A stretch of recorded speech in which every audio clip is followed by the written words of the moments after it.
আজ যে ঘটনাটার কথা বলবো তা আজও মনে পড়লে বুকের ভেতরটা কেমন ঠান্ডা হয়ে যায়। জীবনে বহু শ্মশান, বহু প্রেত, বহু অপদেবতার মুখোমুখি হয়েছি, কিন্তু সেই পরিত্যক্ত খ্রিস্টান কবরস্থানের রাতটা ছিল অন্যরকম। ঘটনাটা ব্রিটিশ আমলের শেষের দিকে। সেই সময় বর্ধমান জেলার এক প্রত্যন্ত গ্রাম থেকে আমার কাছে খবর এলো, এক ভদ্রলোক, নাম নিবারণ মণ্ডল, নতুন বাড়ি তৈরি করেছেন। কিন্তু বাড়িতে ওঠার পর থেকেই শুরু হয়েছে অদ্ভুত সব ঘটনা। প্রথম ভেবেছিলাম সাধারণ ভূতের উপদ্রব, কিন্তু গ্রামের লোকেরা যখন বলল যে বাড়িটার পাশেই আছে এক পুরনো ইংরেজদের কবরস্থান, তখন আমার কৌতূহল জেগে উঠল। গ্রামটার নাম ছিল রামচন্দ্রপুর। সন্ধ্যার আগেই পৌঁছে গেলাম। গ্রামে ঢুকতেই একটা অস্বাভাবিক নিস্তব্ধতা অনুভব করলাম, যেন বাতাসেও কথা বলতে ভয় পাচ্ছে। নিবারণের বাড়িটা ছিল গ্রামের এক প্রান্তে, আর তার ঠিক পেছনেই বিশাল এক পরিত্যক্ত খ্রিস্টান কবরস্থান। চারদিকে ভাঙা লোহার গেট, শ্যাওলা ধরা সমাধি ফলক, আগাছায় ঢাকা কবর, কোথাও কোথাও ভাঙা কবরের ক্রুশ। দেখেই বোঝা যায় বহু বছর কেউ এখানে আসেনি। নিবারণ আমাকে বাড়ির ভেতর নিয়ে গেল। লোকটার মুখ শুকিয়ে কাঠ, চোখের নিচে কালি। স্ত্রী আর দুই ছেলে মেয়ে আতঙ্কে কাঁপছে। আমি জিজ্ঞাসা করলাম, কি হয়েছে এখানে? নিবারণ কাঁপা গলায় বলল, বাবা, রাত হলেই কবরস্থান থেকে ঘন্টার শব্দ আসে। ঘন্টা? হ্যাঁ, যেন কোনো চার্চের ঘন্টা। আর মাঝরাতে জানলার বাইরে সাদা পোশাক পরা লোক দাঁড়িয়ে থাকে। আমি চুপ করে শুনছিলাম। হঠাৎ নিবারণের স্ত্রী বলে উঠলেন, ওগুলো মানুষ নয় বাবা।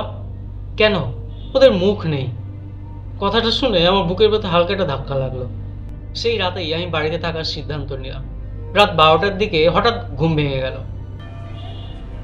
দূর থেকে ভেসে আসছে ঢং ঢং ঢং চার্চের ঘন্টা, অথচ আশেপাশে কোথাও চার্চই নেই। শব্দটা আসছে কবরস্থান থেকে। আমি আমার মন্ত্রপ্রদ রুদ্রাক্ষ হাতে নিয়ে বাইরে বেরোলাম। আকাশে মেঘ, চাঁদের আলো নেই, শুধু কুয়াশা। কবরস্থানের দিকে এগোতেই দেখলাম একটা অদ্ভুত দৃশ্য। ভাঙা সমাধিগুলোর মাঝখানে কয়েকটা সাদা ছায়া দাঁড়িয়ে আছে। তারা যেন প্রার্থনা করছে, মাথা নিচু করে, নীরবে। আমি আরও কাছে যেতেই ছায়াগুলো একসঙ্গে মাথা তুলল। আমার বুক কেঁপে উঠল। তাদের মুখ নেই, চোখ নেই, নাক নেই, শুধু ফ্যাকাশে চামড়ার মতো মসৃণ এক শূন্যতা।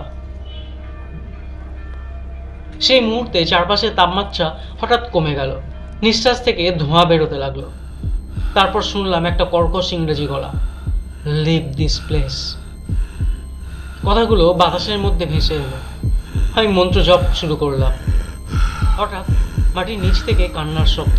কেউ যেন কবরের তলা থেকে চিৎকার করছে, সেবাস, সেবাস, সেবাস। পরদিন গ্রামের প্রবীণদের ডেকে পাঠালাম। অনেক খোঁজাখুঁজির পর এক বৃদ্ধ জানালেন ভয়ঙ্কর এক ইতিহাস। প্রায় 150 বছর আগে এখানে ছিল একটা ছোট্ট খ্রিস্টান উপনিবেশ। সেখানে ছিলেন এক ইংরেজ পাদ্রী, কিন্তু তিনি ছিলেন শয়তানের উপাসক। গোপনে মৃতদেহ নিয়ে কালো জাদু করতেন।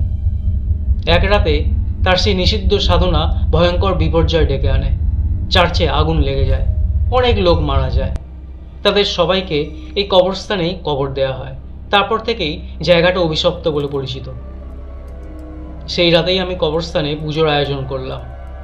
মধ্যরাত, চারিদিকে প্রদীপ, মন্ত্রোচ্চারণ শুরু হয়েছে আমার। হঠাৎ মাটি কাঁপতে লাগলো। একের পর এক কবরের ফাটল থেকে কালো ধোঁয়া বেরোতে লাগলো। আর তারপর যে দৃশ্য দেখলাম তা কোনোদিন ভুলব না। সবচেয়ে বড় সমাধি ফলকটি ভেঙে দুটুকরো হয়ে গেল। ভেতর থেকে বেরিয়ে গেল একটা লম্বা কালো অবয়ব, কিন্তু মুখটা মানুষের নয়। জ্বলন্ত কয়লার মতো দুটো উজ্জ্বল চোখ, আর মুখ ভর্তি ধারালো দাঁত।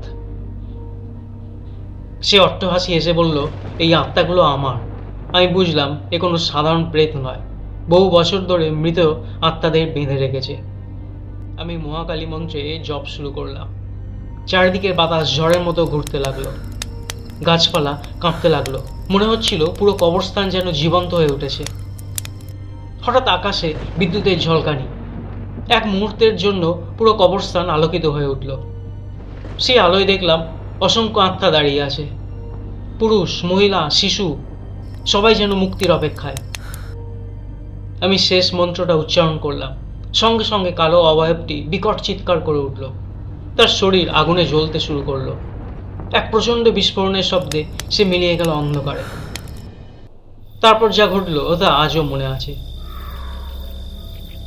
সেই সব মুখহীন আত্মাগুলো মুখ ধীরে ধীরে স্পষ্ট হয়ে উঠল। তাদের চোখে আর ভয় নেই, শুধু শান্তি। এক এক করে তার কুয়াশার মধ্যে মিলিয়ে যেতে লাগলো। পরদিন সকালে গ্রামের লোকেরা অবাক হয়ে দেখলো কবরস্থানে ভয়ঙ্কর পরিবেশ যেন উধাও। ঘন্টার শব্দ নেই, সাদা ছায়া নেই, কান্না নেই, সবকিছু স্বাভাবিক।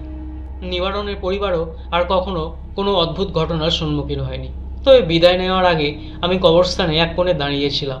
সেখানে একটা পুরনো ভাঙা ক্রুশের নিচে মাটিতে একটা অদ্ভুত দাগ পেলাম। কেউ যেন নখ দিয়ে লিখেছে, উই আর নট অল গন। আমরা সবাই চলে যাইনি।